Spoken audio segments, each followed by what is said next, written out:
뉴턴제 2법칙.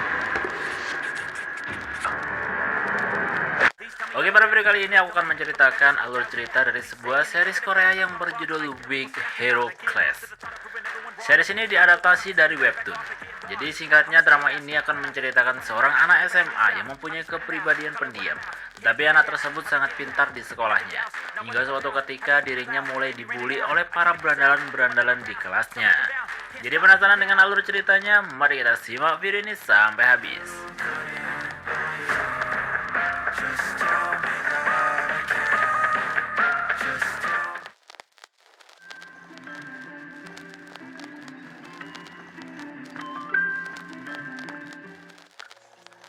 Cerita berfokus pada seorang anak SMA yang bernama Siyun.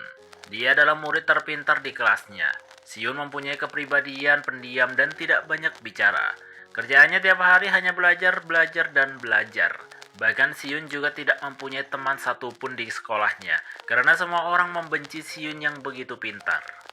Karena kurangnya rasa bergaul dengan orang lain, Siyun meskipun mendapatkan penghargaan, tidak ada teman-temannya yang menghargainya. Berbeda dengan seorang murid yang bernama Yongbin, di mana ketika Siyun juara satu lomba matematika, tidak ada teman-temannya yang bertepuk tangan.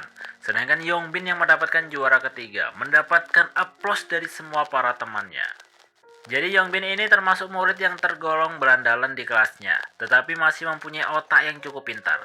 Tidak sedikit murid-murid di kelasnya yang mendapatkan intimidasi dari kelompok Yongbin. Bahkan mereka juga memanfaatkan murid lain untuk menghasilkan uang. Kemudian Yongbin mencoba untuk mengganggu Siyun ketika sedang belajar. Hal itu karena Yongbin iri telah kalah dari Siyun dalam lomba matematika. Namun meskipun Siyun pendiam dan tidak punya teman, Siyun tidak pernah takut dengan mereka. Bahkan Siyun juga tidak peduli ketika mendapatkan ancaman dari Yongbin. Hingga tiba-tiba tim olahraga baseball mendatangi kelas mereka, di mana mereka mencari seseorang yang bernama An Sun Ho. Kedatangan mereka berniat untuk balas dendam karena temannya telah dipukuli oleh seorang yang bernama An Sun Ho. Namun meskipun mereka datang rame-rame dan membawa pemukul baseball, Sun Ho yang seorang mantan atlet MMA ternyata bisa mengalahkan mereka semua dengan cukup mudah dan santai.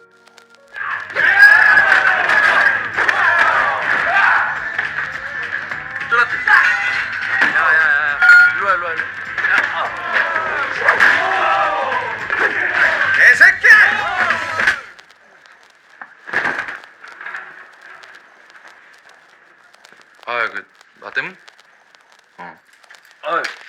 미안하다. Ketika pulang sekolah, Siyun memberikan sertifikat penghargaannya kepada ayahnya. Tentu ayahnya sangat bangga dengan pencapaian anaknya tersebut. Namun Siyun tidak merasa bangga sedikit pun, karena Siyun masih merasakan kesepian di dalam keluarganya. Jadi Siyun sekarang hidup bersama dengan ayahnya saja, karena ternyata orang tuanya sudah bercerai. Dari situlah Siyun tidak mendapatkan kasih sayang dari orang tuanya yang semestinya, karena ayahnya juga sangat sibuk dengan pekerjaannya.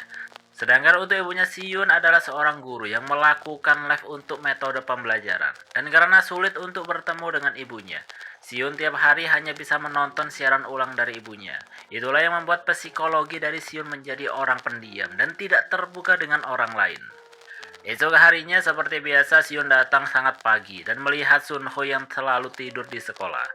Pada hari itu adalah pelajaran olahraga, di mana secara tiba-tiba baju olahraga Siyun menghilang. Siyun yakin bahwa itu adalah perbuatan dari Yongbin, sehingga pada akhirnya Siyun harus ikut olahraga dengan memakai kaos seragam.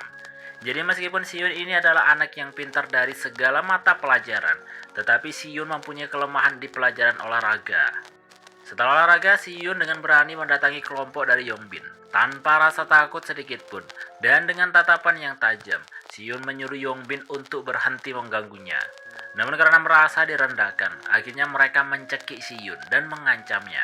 Tetapi untungnya tiba-tiba ada guru yang datang, sehingga dengan refleks mereka menghentikannya dan mengatakan bahwa mereka sedang bermain-main. 한태호, 뭐야? 장난. 우리 벌점 받으면 안 되잖아. 장난 마세요. 한 번만 더 그래봐.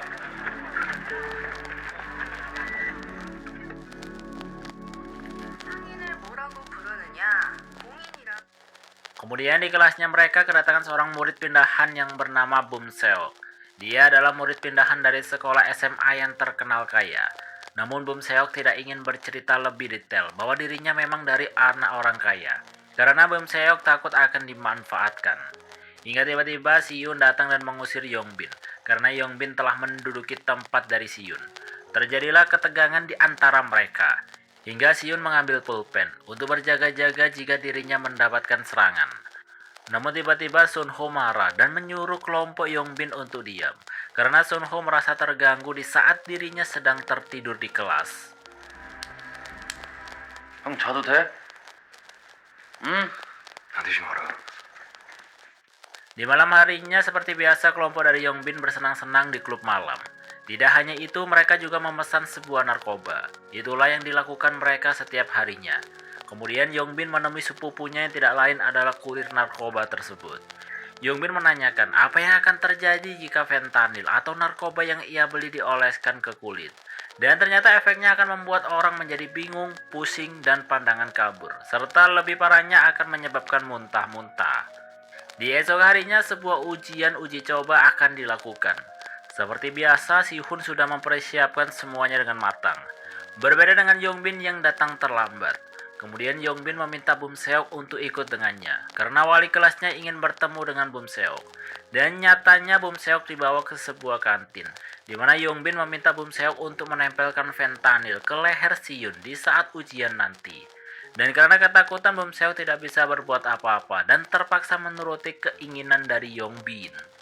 Baru saja ujian dimulai, Bum Seok yang duduk di belakang Siyun dengan berani menepuk leher Siyun. Bum Seok beralasan bahwa ada lalat di lehernya.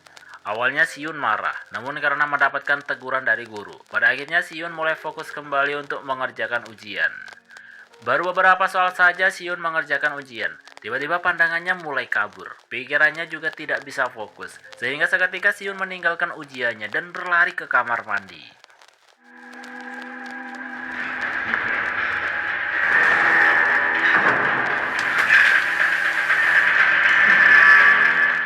Di saat kembali ke kelas, Siyun menyadari bahwa ada fentanyl di lehernya. Ia pun seketika menamparkan pipinya sendiri dan membuat seisi kelas kaget dan fokus kepada Siyun. Itu semua Siyun lakukan agar dirinya bisa kembali fokus ke dalam pikirannya. 아니에요. Di saat ujian telah selesai, ujian pun mulai dikoreksi. Di sini Siyun mulai menyadari bahwa jawaban ujiannya ada yang salah, di mana hal tersebut ternyata membuat Siyun sangat frustasi. Maka dari itu Siyun beranjak dari duduknya sambil membawa pulpen dan menyerang Yongbin tanpa ampun. Siyun juga menusuk temannya Yongbin menggunakan pulpen. 뉴턴 제2법칙. 수 있다는 걸지.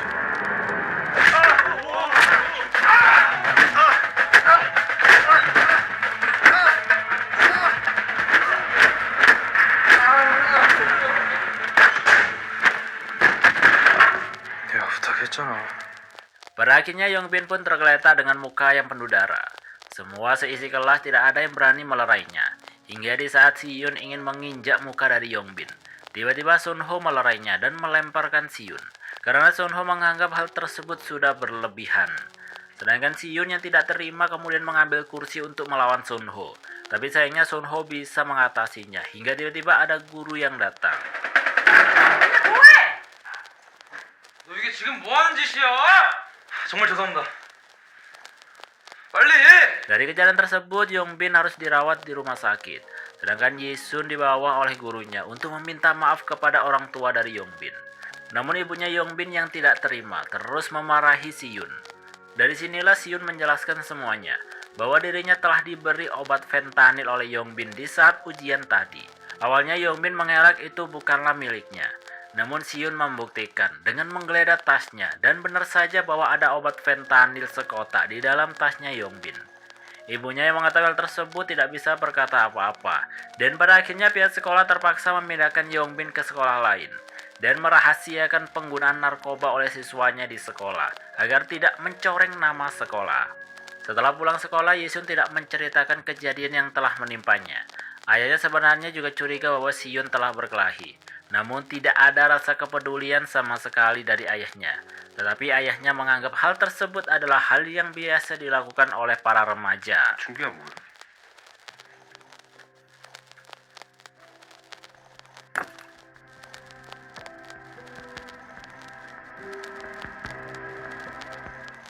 Di esok harinya, dua teman Yongbin mendatangi Yisun dengan penuh amarah. Mereka mengajak Yisun untuk bertemu di saat pulang sekolah. Namun seperti biasa, tanpa rasa takut sedikit pun. Yisun justru ingin bertemu di saat itu juga, tidak perlu menunggu jam pulang sekolah. Dengan muka yang penuh rasa balas dendam, mereka pun akhirnya bertemu di kamar mandi. Yisun kemudian menutup pintu kamar mandi agar tidak ada orang yang melihatnya. Tidak lupa Yisun juga membawa senjata andalannya, yaitu pulpen. Di mana satu persatu langkah dari Yisun ternyata membuat kedua orang tersebut ketakutan. Ditambah lagi mengingat kegilaan dari Yisun yang di luar kendali semakin membuat mereka hanya terdiam. Namun nyatanya Yisun tidak ingin melawan mereka, justru Yisun meminta mereka untuk tidak mengganggunya lagi. 총을 울린다. 총을 울린다.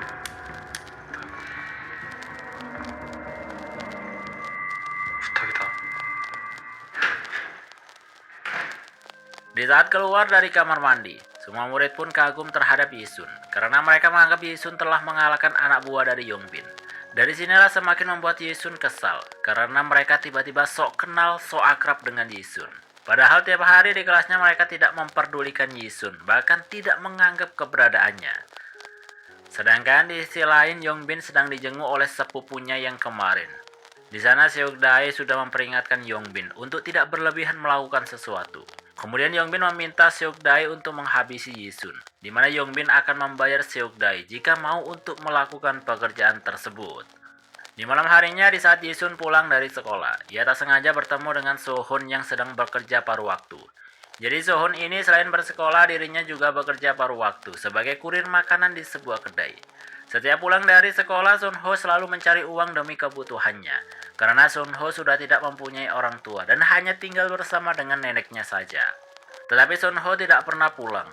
Dirinya lebih memilih untuk tidur di sekolah setiap pulang kerja tengah malam.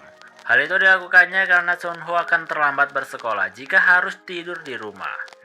Setelah mengetahui kehidupan dari Sunho, sekarang Yinsun sudah tidak lagi membangunkannya di setiap pagi hari di kelasnya. Ia menghargai usaha kerasnya dan membiarkan untuk tetap tidur sebelum semua murid datang. Dari sinilah hubungan mereka pun mulai semakin dekat. Tetapi seperti biasa, Yisun masih jutek dan tidak terbuka dengan orang lain. 내가 먹는데. 술 먹지 마. 잘 먹을게. 우리 할머니가 대학은 못 가도 몰라 2개는 시키다. 네가 할 말은 아니야. Sedangkan di sisi lain, Yongbin bertemu dengan Seokdae untuk membicarakan pekerjaan yang sebelumnya. Jadi Seokdae ini merupakan salah satu anggota rentenir yang meminjam dan menagih hutang. Jadi apapun pekerjaannya menghasilkan uang banyak, maka dia akan melakukannya. Di saat pulang sekolah, Bum Seok mencoba untuk meminta maaf kepada Yisun atas perbuatannya yang sebelumnya. Di mana Bum Seok juga akan mengikuti Yisun ke sekolah lain untuk melakukan semacam pelajaran tambahan. Namun Yisun mengabaikannya. Hingga tiba-tiba Yisun dicegat oleh kelompok Yongbin dan kelompok dari Seokdae. Mereka pun akhirnya membawa Yisun pergi bersamanya. Sedangkan Bum Seok yang tak sengaja melihatnya, melaporkan kejadian itu kepada Sunho. Awalnya Sunho tidak peduli karena itu bukan urusannya, dan Sunho sendiri juga akan pergi untuk bekerja. Namun ketika Bum Seok akan membayar 2 kali lipat dari gaji kerjaannya.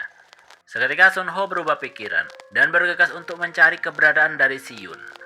Di tempat yang sepi, Siyun mendapatkan tekanan dari para rentenir tersebut. Namun Yisun yang merupakan tipikal orang yang selalu memperkirakan dan memperhitungkan tindakan yang akan diambil. Yisun pun ternyata berhasil mengelabui dan melawan mereka semua.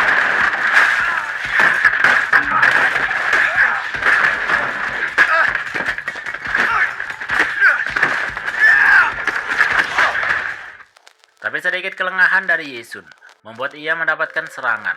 Dan dari sinilah Yongbin mencoba untuk membalaskan dendamnya dengan menghajar Yinsun tanpa ampun. Bahkan Yongbin juga ingin melukai tangannya Yisun agar ia tidak bisa belajar. Tetapi tiba-tiba Sunho datang untuk menyelamatkan Yisun. Dengan keahliannya, Sunho berhasil menumbangkan Yongbin dan teman-temannya. Tetapi urusan mereka belum selesai, di mana Seokdae mencoba untuk melawan Sunho 1 lawan 1. Sedangkan Yongbin yang melihat Yisun sendirian, mereka kembali mencoba untuk menghajarnya. Keadaan pun semakin menegangkan, di mana Yongbin akan menyerang Yisun menggunakan botol, sedangkan Sunho sendiri tidak bisa menghentikannya karena dihadang oleh Seokdae. Tetapi untungnya tiba-tiba Bum Seok datang untuk menyelamatkan Yisun.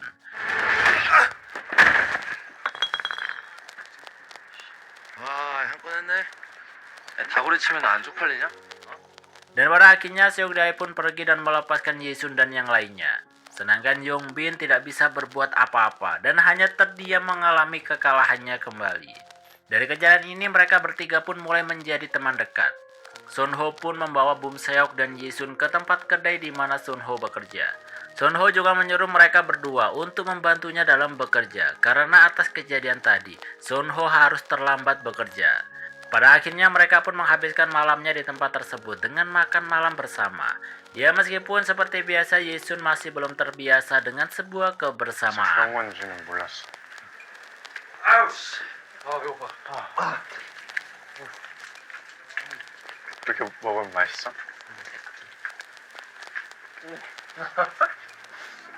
아, 얘가 진짜 뭘 모른다. 음식에 이렇게 손맛으로 오는 거야. Dari apa yang telah terjadi sebelumnya, ternyata bos dari rentenir tersebut sangat marah besar. Oke, mungkin itu saja untuk pembahasan video kali ini. Jangan lupa like ya guys, agar dilanjutkan untuk pembahasan keduanya. Terima kasih bagi kalian yang sudah menonton sampai habis. See you next time. Ditunggu untuk video-video selanjutnya.